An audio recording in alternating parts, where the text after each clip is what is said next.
Si vous m'entendez, bonjour à tous. C'est un plaisir de vous retrouver ce matin. Alors, il est presque 9h30. Habituellement, à Ouest France, comme dans la plupart des journaux, c'est un moment important de la journée puisque c'est là, en général, que se déroule la réunion de rédaction, la conférence de rédaction, dans laquelle, collectivement, on discute du journal qu'on vient de faire. En général, on le passe en revue pour voir ce qui va pas, et puis surtout pour se projeter sur le journal du lendemain. Alors, vous remarquerez que pour une conférence de rédaction, je suis un peu seul.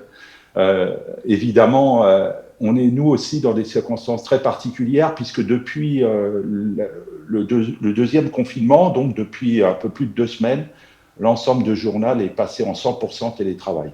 Ça veut dire que les journalistes qui d'habitude travaillent collectivement, en équipe, sont en fait dispersés, disséminés, ils sont pour la plupart chez eux. Et donc, c'est vrai que ça change beaucoup nos habitudes de travail. Cette année, évidemment, en raison de la crise sanitaire, ce rendez-vous a été annulé, mais je donne un coup de chapeau à toute l'équipe, en particulier à Nelly Couder, qui ont réussi à inventer autre chose, parce que c'est vrai que depuis 8 mois, en fait, ce qu'on retient aussi de la crise sanitaire, c'est une grosse capacité d'adaptation, d'invention. Et inventer autre chose, c'est ce rendez-vous en visio. Et je crois que nous sommes 9 professionnels, tous anciens étudiants de l'IEP, à défiler devant vous via la visio, quoi.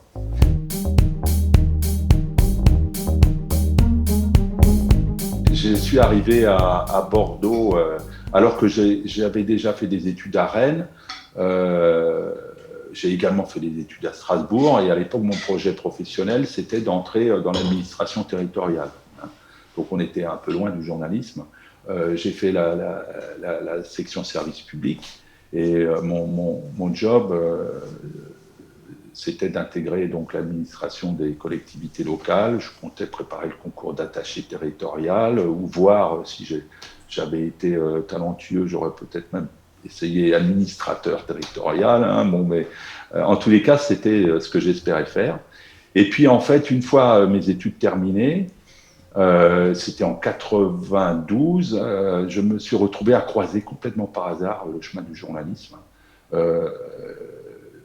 J'ai eu l'opportunité de faire des remplacements à Ouest France, alors que j'avais jamais écrit dans un journal.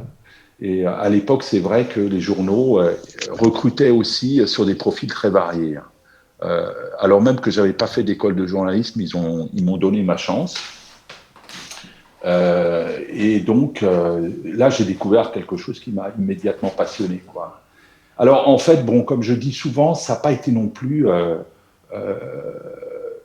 une rupture totale avec mes projets. Parce que quand vous vous intéressez à la vie locale, et c'était mon cas, puisque je voulais intégrer les collectivités locales, c'est-à-dire être avec les élus au plus près des préoccupations des gens au quotidien, régler leurs problèmes de transport, de déplacement, de crèches, d'écoles, etc. C'est ça la gestion d'une ville au quotidien. Eh bien, dans le journal, et surtout dans la PQR, vous êtes un peu dans les mêmes problématiques au final. Vous vous intéressez à la vie locale, vous vous intéressez aux habitants, à ce qui fait les préoccupations du quotidien.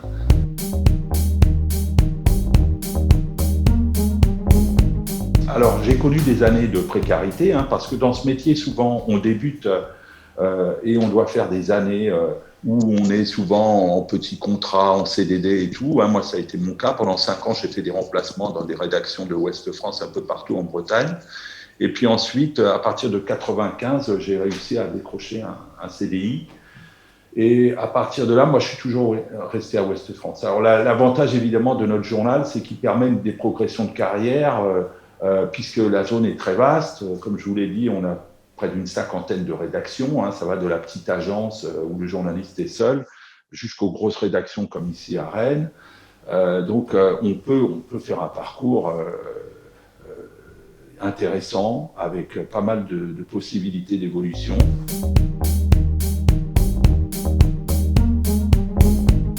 Alors moi, j'ai la particularité d'avoir la double casquette, puisque je suis à la fois journaliste et puis je suis également adjoint au chef de rédaction, c'est-à-dire qu'une partie de mon temps, je la consacre à manager l'équipe pour faire tourner le journal au quotidien.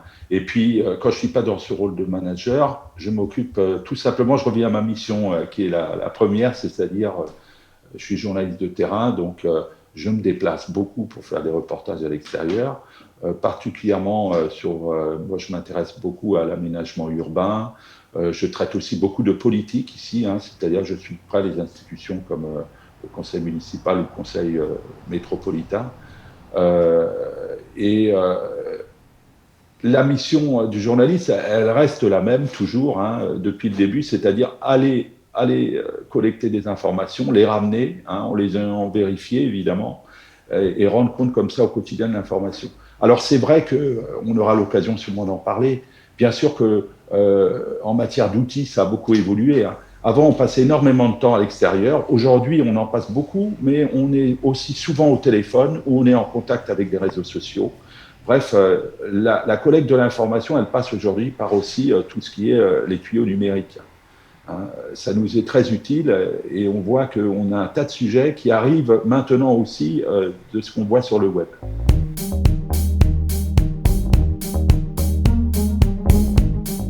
Alors nous, Ouest France, on est un quotidien, la presse quotidienne régionale, de la PQR, comme on dit. La particularité, c'est que on est à la fois tourné vers notre territoire, qui est le Grand Ouest, mais en même temps, on rayonne partout en France, puisqu'on est le premier quotidien français, hein, avec des pages générales que nous faisons nous-mêmes, avec des journalistes qui traitent de l'actualité nationale et internationale. Bon, ceci dit, notre cœur de métier, ça reste quand même traiter de l'actualité régionale. Donc pour cela, nous avons notre siège qui est à Rennes, plus précisément dans la périphérie de Rennes, hein, à une commune qui s'appelle Champy, hein, et qui a une vaste zone d'activité. C'est là que se situe notre siège social avec notre imprimerie, hein, une des deux imprimeries du journal, puisqu'une autre est située près de Nantes. Et à partir de là, on a aussi un maillage étroit de rédaction, puisqu'au total, je reprends le chiffre d'ailleurs, 58 rédactions. Hein, Ouest France, c'est 58 rédactions réparties dans 3 régions, hein, la Bretagne bien sûr, mais aussi les Pays de la Loire et la Normandie. Et donc ces 58 rédactions, c'est un peu les yeux et les oreilles du journal au plus près des territoires. Ici à Rennes, nous avons aussi une rédaction qui traite de l'actualité de Rennes et de sa métropole. Hein. Ici, la zone urbaine est à peu près de 400 000 habitants. C'est très dynamique, hein. On a à peu près 10 000 nouveaux habitants chaque année qui arrivent dans notre territoire, ici, autour de Rennes. C'est en particulier lié à la mise en place, il y a 2 ans, de la ligne à grande vitesse qui nous met à 1h30 de Paris. Donc il y a eu un gros effet d'attraction. On a beaucoup de gens qui viennent s'installer ici. Donc c'est un secteur qui bouge beaucoup, et pour cela, on a une rédaction qui est implantée en centre-ville de Rennes, qui est notre ancien siège historique de Ouest France. Hein. Jusque dans les années 70, nous étions en centre-ville de Rennes. Et là travaillent 16 journalistes dont la mission, c'est de traiter de l'actualité de Rennes, mais aussi de sa métropole. Hein. 43 communes autour de Rennes. Alors pour faire un petit parallèle, pour ceux qui connaissent Bordeaux, et c'est votre cas, hein, vous connaissez Bordeaux, moi je fais souvent le parallèle avec Sud-Ouest. Sud-Ouest longtemps a eu son siège historique dans le centre-ville de Bordeaux, près de la rue Sainte-Catherine, jusqu'à son déménagement. Je crois que c'était dans les années 80-90, où il est parti de l'autre côté de la Garonne, hein, pas très loin de Darwin. Et le siège historique, lui, a été vendu pour une opération immobilière. Nous avons fait le choix dans les années 70 de conserver ce siège historique. Alors malheureusement, du fait des contraintes sanitaires, puisque le bâtiment est fermé, on ne peut pas le visiter, ça aurait été avec plaisir. Vous auriez vu que c'est un bâtiment qui marque beaucoup l'histoire de Rennes, qui a un endroit qui est un peu central, un peu iconique, comme on dit avec les mots actuels. C'est un peu un repère pour les habitants. Et on est fiers d'avoir gardé cette trace de l'histoire dans le centre-ville, et on y travaille au quotidien.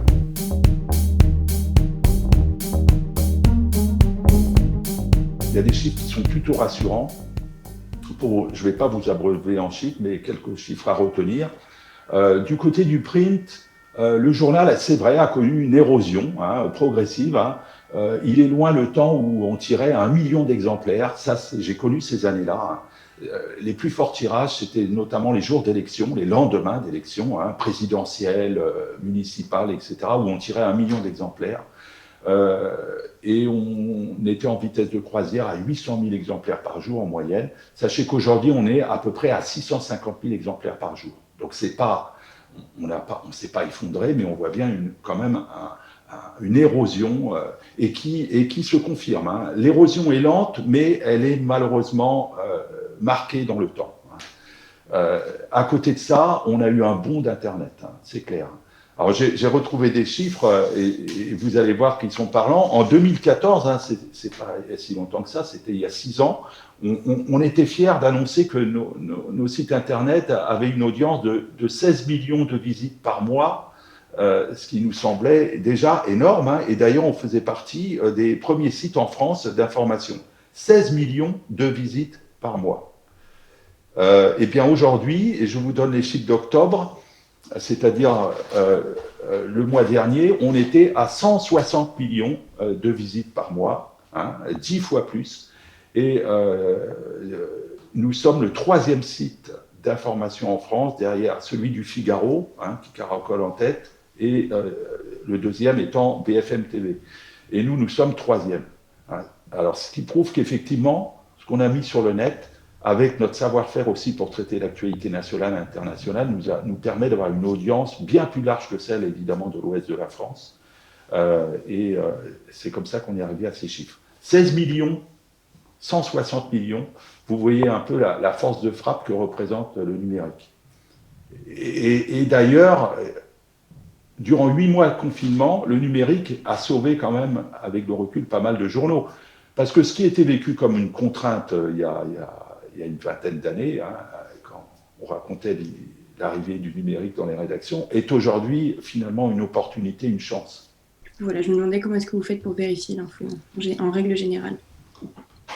Oui, vous avez raison, c'est très important. C'est très important. Alors moi, j'ai envie de dire, je ne vais pas faire des images un peu d'Épinal, mais je pense que je le ressens comme ça.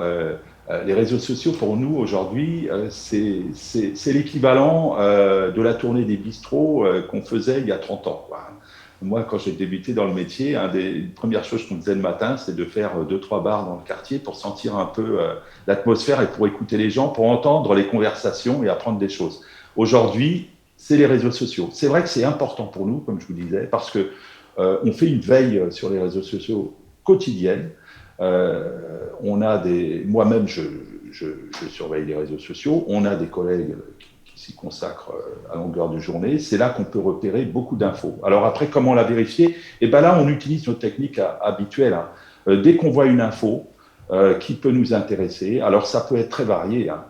Ça peut être généralement ce qui nous intéresse, comme vous l'imaginez, c'est tout ce qui concerne aussi les faits divers. Hein. On peut apprendre par les réseaux sociaux une explosion, un grave accident, une intervention de police importante dans un quartier. Et là, derrière, nous, on a des procédures, puisqu'on a des journalistes qui sont en lien étroit avec la préfecture, la mairie, les pompiers, la police, etc. Donc, dès qu'on voit une information sur les réseaux sociaux, aussitôt derrière, on actionne nos contacts, notre réseau, pour savoir si c'est effectivement le cas. Et on arrive assez vite quand même à savoir si c'est bidon ou si c'est la vérité. Hein, si ça mérite en tous les cas qu'on s'y intéresse et qu'on se déplace. Jusqu'à présent, très honnêtement, moi je parle de notre travail au quotidien dans la proximité comme on le fait ici à Rennes. On s'est rarement retrouvé piégé, hein, très honnêtement. Hein, parce qu'on a quand même suffisamment de réseaux, suffisamment de contacts pour vérifier. Et puis, sachez-le, ce ne sont pas uniquement, parce que ça c'est un peu l'image qu'ont les journalistes, ce ne sont pas uniquement des réseaux institutionnels. Hein, parce qu'on voit souvent le journaliste qui a la ligne directe du préfet, du maire. Bon, certes, oui, mais sachez qu'on a aussi des relais dans toutes sortes de couches de la société. Hein.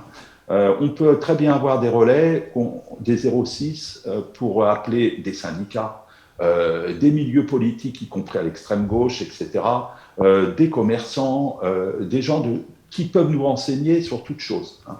Donc, ce n'est pas uniquement les réseaux officiels qui nous feraient passer une certaine forme de vérité, c'est aussi des réseaux qui nous permettent de nous informer sur un tas de sujets, quoi. Donc voilà comment nous on s'informe et comment surtout on vérifie les réseaux sociaux. Alors l'autre aspect des réseaux sociaux important pour un journaliste, à côté de nous donner de l'info, de nous donner des alertes, de nous donner un peu comme une sorte de baromètre, de thermomètre, hein, qui nous donne un peu des informations tout au long de la journée. L'autre aspect des réseaux sociaux important, c'est l'interaction. C'est-à-dire qu'aujourd'hui, quand on traite un sujet de société, par exemple, que pensez-vous de l'arrivée du vaccin contre le Covid? Est-ce que vous pensez vous faire vacciner? Ou bien encore, que pensez-vous de la réouverture des écoles, du port du masque dès l'âge de 6 ans, etc. Auparavant, on allait faire nos micro-trottoirs dans la rue, en interrogeant les gens en direct, qui voulaient plus ou moins répondre d'ailleurs. Aujourd'hui, on pratique ce que vous voyez évidemment souvent sur les sites des journaux, c'est on lance un appel. On a notre page Facebook qui est très lue, on a Twitter, on a tout ça, et donc on lance des appels, témoignages, et donc ça c'est intéressant. En termes d'échange avec nos lecteurs, avec des internautes, on arrive à recueillir pas mal de choses qui enrichissent nos articles aussi. Ça c'est un autre aspect des réseaux sociaux qui est intéressant pour les journalistes.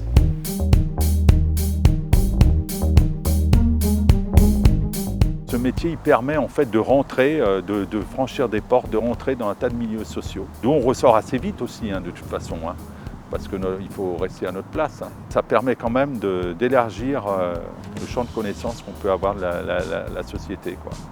Et puis la satisfaction qu'on a quand même, c'est que dans la majeure partie des cas, les gens sont heureux de nous rencontrer. Parce ils se rendent compte que grâce au journal, on leur rend service aussi. À la faveur de la crise sanitaire, c'est l'essentiel de notre boulot depuis 8 mois. C'est aller à la rencontre des gens qui ont des problèmes, qui se sentent totalement oubliés. On le voit avec les cafetiers, les restaurateurs, les hôteliers, tous ces professionnels qui ne peuvent plus travailler. Et ben nous, au journal, on s'efforce de les rencontrer quotidiennement et de dire dans le journal, ben voilà, ces gens-là, sachez qu'ils restent ouverts d'une certaine manière parce qu'il y a des clients de collecte, il y a des initiatives, ils s'adaptent, donc allez les voir. Ils ont besoin de vendre, ils ont besoin de vivre et donc on les met en relation, tous ces gens-là. Et le journal, il a été un élément de lien social encore plus important durant la crise sanitaire. La plupart des journalistes, c'est ça. Chaque jour, quand on commence notre journée, on ne sait pas de quoi elle sera faite. On ne sait pas les gens qu'on va rencontrer nécessairement et tous les jours, donc on s'enrichit de la rencontre des autres, quoi.